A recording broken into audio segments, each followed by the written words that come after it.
নমস্কার, খবর শুনছেন বাংলার সংবাদ চ্যানেল থেকে। আজ 17 তারিখ মঙ্গলবার। জানাবো আজকে 23টি গুরুত্বপূর্ণ তাজা খবর। শুরুতেই সংবাদ শিরোনাম। রাজ্যসভায় বড় চমক তৃণমূলের, বাদ পড়ছেন সাকেত ঋতব্রত, টিকিট পাচ্ছেন কোন হেভিওয়েট সাংবাদিক। 48 ঘন্টার মধ্যে 13 লাখ বেকারের আবেদন। শুধু কলকাতায় ভাতার আবেদন কত জমা পড়লো জানেন? ইন্টারভিউ নিয়ে চাকরি দেওয়া হলো, তারপরে আসল খেলা শুরু। কি চলছে মালদহে? প্রতিকূলের সিপিএম ছাড়তেই মুখ খুললেন মীনাক্ষী, কোন দিকে ক্যাপ্টেন? চাকরি প্রার্থীদের বিক্ষোভ, শহরে বেকার ভাতার আবেদন ছিল 8 লাখ। মীনা দেবীকে শ্মশানে নিয়ে যেতে হবে, পিছনে বসে দুম করে বললেন টিএমসি কাউন্সিলর। তুমুল উত্তপ্ত পৌরসভা। সিপিএম নয়, ব্যক্তি সেলিমকে এমএলএ করে আনতে সমর্থন করব, বড় দাবি হুমায়ুনের। ভোটে ওপারে জামাতরা তৃণমূল হুমায়ুন কবিরদের সাহায্য করবে। 26 নির্বাচনের আগে চাঞ্চল্যকর অভিযোগ শুভেন্দুর। শারীরিক হেনস্থার অভিযোগে তৃণমূল নেতার বিরুদ্ধে বিজেপির বিক্ষোভ, ভাইরাল অডিও ক্লিপে পোস্ট করে অভিযোগ শুভেন্দুর। দীর্ঘকাল ক্ষমতায় আসীন বামেরা পড়তে পারেনি দেওয়াল লিখন। আরজিকর দুর্নীতি মামলায় সন্দীপের বিরুদ্ধে চার্জশিট জমা পড়লেও মেলেনি অনুমোদন, পিছল বিচার প্রক্রিয়া। ইসরায়েলি তরুণী সহ 2 জনকে গণধর্ষণ এবং হত্যা, 3 জনের মৃত্যুদণ্ড কর্ণাটকের আদালতে। সলমনের উপরে রেগে লাল, মহারণে বিশ্রী পারফরমেন্স নাকভির, ধমক খেলেন পাক ক্রিকেটাররা। রাতের অন্ধকারে ভারতের জলসীমায় কোস্ট গার্ডের হাতে গ্রেপ্তার 28 বাংলাদেশি মৎস্যজীবী। ইন্ডিয়ার নেতৃত্বে উপযুক্ত মুখ মমতা, মন্তব্য মনমোহনের উপদেষ্টা বারুর। অভিষেকের সাহায্যে আপ্লুত, দুবাই পৌঁছে ধন্যবাদ কৃতজ্ঞতা অঙ্কিতার সাক্ষাৎ চান প্রিয় দিদি দাদার সঙ্গে। অভিষেকের সেবাশ্রয় 2 এর উদ্যোগে বিনামূল্যে স্বচ্ছ হলো বয়স্কদের দৃষ্টি। শেষ পর্যন্ত মিমের সঙ্গেই জোট করে লড়ছেন হুমায়ুন, ছিটকে গেল সিপিএম, মেগা বৈঠকে ঘিরে জল্পনা। অসমে বড় খেলা, ভূপেন বোরা কংগ্রেস ছাড়তেই হিমন্তের বাড়িতে নিমন্ত্রণ। নিশ্চিতভাবে বকেয়া ডিএ পাবেন, চিন্তার মাঝেই রাজ্যের সরকারি কর্মীদের জন্য বিরাট আশ্বাস। বাংলার শিক্ষিত বেকারদের মিটার হু হু করে বাড়ছে, দুদিনে ফর্ম জমা পড়ল 13.5 লক্ষ। রাম নামে কি ভোট লুটবে বিজেপি? বঙ্গে মেরুকরণের রাজনীতি নিয়ে তোপ অধীরের। 26 ভোটে জামাত কানেকশন, শুভেন্দুর নিশানায় হুমায়ুন কবির, তোলপাড় রাজ্য রাজনীতি। আপনাদের কাছে একটা অনুরোধ রইল, আমরা প্রতিদিন চেষ্টা করি আপনাদের জন্য সঠিক, সংক্ষিপ্ত এবং নিরপেক্ষ খবর পৌঁছে দিতে। আমাদের এই ছোট্ট চেষ্টাকে যদি আপনার ভালো লাগে তাহলে দয়া করে একটা লাইক দিয়ে পাশে থাকার বার্তা দিন।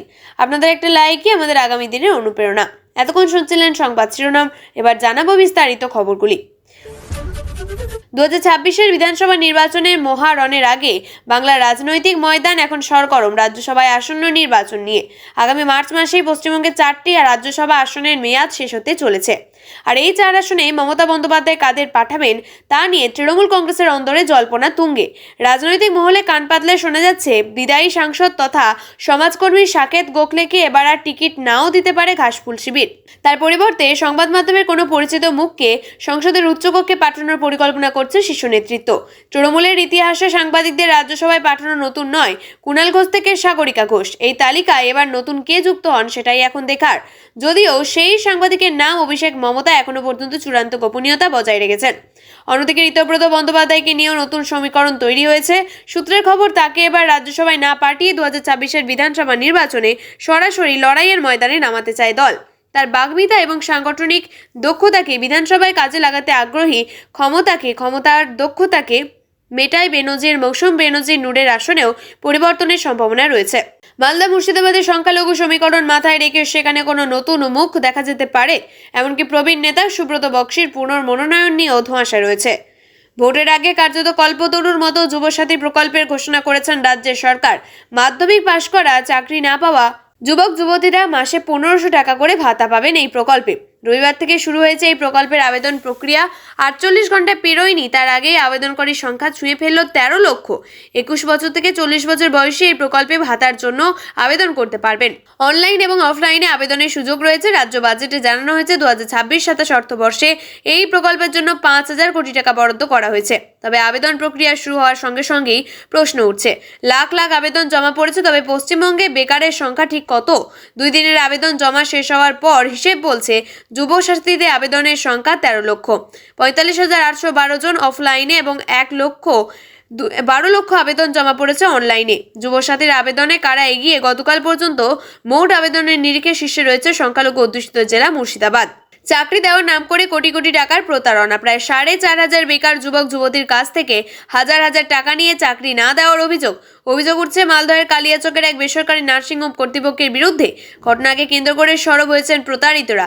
জেলা শাসকের দ্বারস্থ হয়েছেন তারা। এই নিয়ে আবার রাজ্যের শাসক দলকে নিশানা করেছে বিজেপি। তবে তৃণমূলের বক্তব্য, অভিযোগের ভিত্তিতে প্রশাসন আইন অনুযায়ী ব্যবস্থা নেবে। কালীচকের সুজাপুরে অবস্থিত এক বেসরকারি নার্সিংহোমের বিরুদ্ধে প্রতারণারও অভিযোগ উঠছে। অভিযোগ, জাতীয় সড়কের পাশে মালদহ মিশন হাসপাতাল নামে ওই নার্সিংহোম বেশ কিছুদিন ধরে তৈরি হওয়ার পর গত বছরের জানুয়ারি মাস থেকে বিভিন্ন সোশ্যাল মিডিয়ায় বিজ্ঞাপন দেওয়া শুরু করেছে। বলা হয় জেলায় নতুন হাসপাতাল খুলতে চলেছে, সেজন্য প্রচুর কর্মসংস্থান হবে। হাসপাতালে বিভিন্ন ক্ষেত্রে নিয়োগ হবে। চাকরির জন্য শূন্যপদের সংখ্যা প্রায় 4,500। পাশাপাশি সোশ্যাল মিডিয়ায় দেখা হয় 400 বেডের হাসপাতাল খুলছে। এরপরই পশ্চিমবঙ্গের বিভিন্ন প্রান্ত, এমনকি ভিন রাজ্য থেকে বেকার যুবক যুবতীরা চাকরির দরখাস্ত দিতে থাকেন। আর দরখাস্ত প্রদানকারী সবাইকে ইন্টারভিউয়ের জন্য ডাকা হয়। Nursing, group D, technician, security সহ বিভিন্ন পোস্টে কর্মী নেওয়া হবে বলে বিজ্ঞাপন দেওয়া হয়েছিল। চাকরি প্রার্থীদের অভিযোগ, ইউনিফর্ম এবং ট্রেনিংয়ের জন্য দিতে হয় 5,000 থেকে 18,000 টাকা। প্রতারিতদের অভিযোগ, প্রায় 4,500 বেকার যুবক যুবতীর কাছে তোলা হয় এই টাকা, যা হিসাব করলে দেখা যাবে কয়েক কোটি টাকা তোলা হয়েছিল। প্রতারিতদের কাছ থেকে ইন্টারভিউয়ের সময় নার্সিং চাকরির জন্য আসা যুবতীদের প্রশ্ন করা হয় তাদের কত টাকা বেতন আশা করেন। কেউ 12,000, কেউ 13,000 বললে তাদের নার্সিংহোম কর্তৃপক্ষ জানিয়েছিল 15,000 টাকা করে বেতন দেওয়া হবে। সিপিএম ছাড়তে আলোচনার কেন্দ্রবিন্দুতে এখন প্রতীকুর রহমান। ঠিক কোন কারণে দল ছাড়লেন তা এখনো স্পষ্ট নয়। প্রতীকের এই পদত্যাগ নিয়ে এবার মুখ খুললেন সিপিএম এর ক্যাপ্টেন মীনাক্ষী মুখোপাধ্যায়। ঠিক পরিপক্ক একজন রাজনীতিবিদের মতোই জবাব দিলেন বাম নেত্রী। পুরো বিষয়টির দায়ভার ঠেলে দিয়েছেন সিপিএম এর শীর্ষ নেতৃত্বরা। নিজে থেকে কোনো মন্তব্যই আদালতে করতে চাননি তিনি। এদিন মীনাক্ষী মুখোপাধ্যায় বলেন, আমি দেখলাম ফেসবুকে আমাদের পার্টির নেতৃত্ব রয়েছেন, গোটা বিষয়ে তারা বলবেন। দলের প্রতীকুরের প্রয়োজনীয়তার হালকা আভাস দিয়ে তিনি বলেন, ও আমাদের পার্টির নেতা। গোটা রাজ্য জুড়ে আমাদের পার্টির কমরেডরা সবাই লড়াই করছেন, প্রতীকুরও লড়াই করেছেন, সব কর্মী দাঁতে দাঁত চেপে লড়াই করেছেন।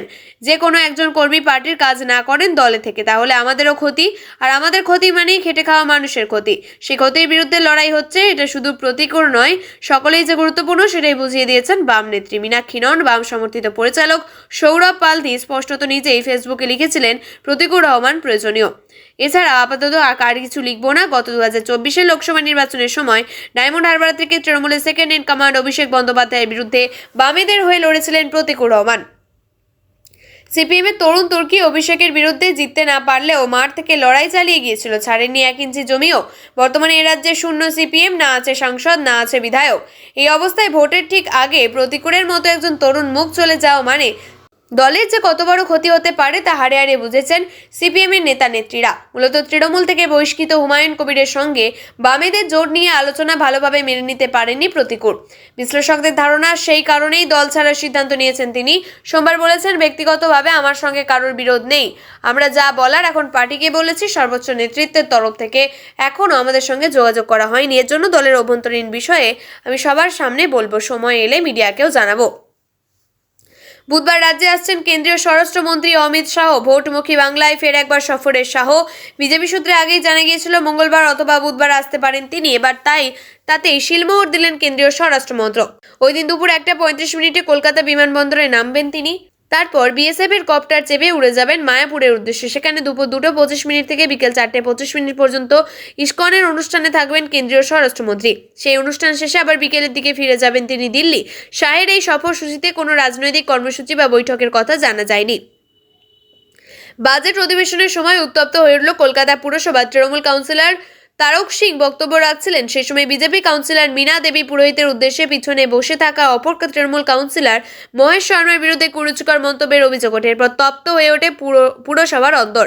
ঠিক কী ঘটেছিল? সোমবার পুরসভার বাজেট অধিবেশন চলছিল। সিডিটি শ্মশান থেকে জবাবি ভাষণ দিয়েছিলেন কাউন্সিলর তারক সিং। সেই সময় বিজেপির প্রবীণ মহিলা কাউন্সিলর মীনা দেবী পুরোহিত অভিযোগ করেন, শ্মশানের আশেপাশে পার্কিং নিয়ে সমস্যা ক্রমেই বেড়ে চলেছে। এই বাদানুবাদের মধ্যে তৃণমূলের অপর কাউন্সিলর মহেশ শর্মা মন্তব্য করে বসেন। মহেশ বলেছিলেন, মীনা দেবীর পিছনেই তৃণমূল কাউন্সিলর বলেন, মীনা দেবী পুরোহিতকেও এখনই শ্মশানে পাঠানো উচিত। বিরোধী দলের একজন কাউন্সিলর হয়েও তাকে উদ্দেশ্য করে এমন মন্তব্য করা যায় কিনা সেই নিয়ে উঠছে প্রশ্ন। বিজেপির কাউন্সিলররা প্রতিবাদ করতে থাকেন। পরিস্থিতি সামাল দিতে আসনে নামেন চেয়ারপারসন মালা রায়। পরিষ্কার বলে দেন যে এই বক্তব্যগুলিকে তিনি সমর্থন করছেন না। এই ধরনের মন্তব্য অসাংবিধানিক। মীনা দেবী বলেন, তৃণমূল কাউন্সিলর এই ধরনের কুরুচিকর মন্তব্য করেছেন। আমি তো জিন্দা আছি, আমি কি মরে গেছি? মৃত মানুষকে শ্মশানে পাঠাই, আমি তো বেঁচে আছি।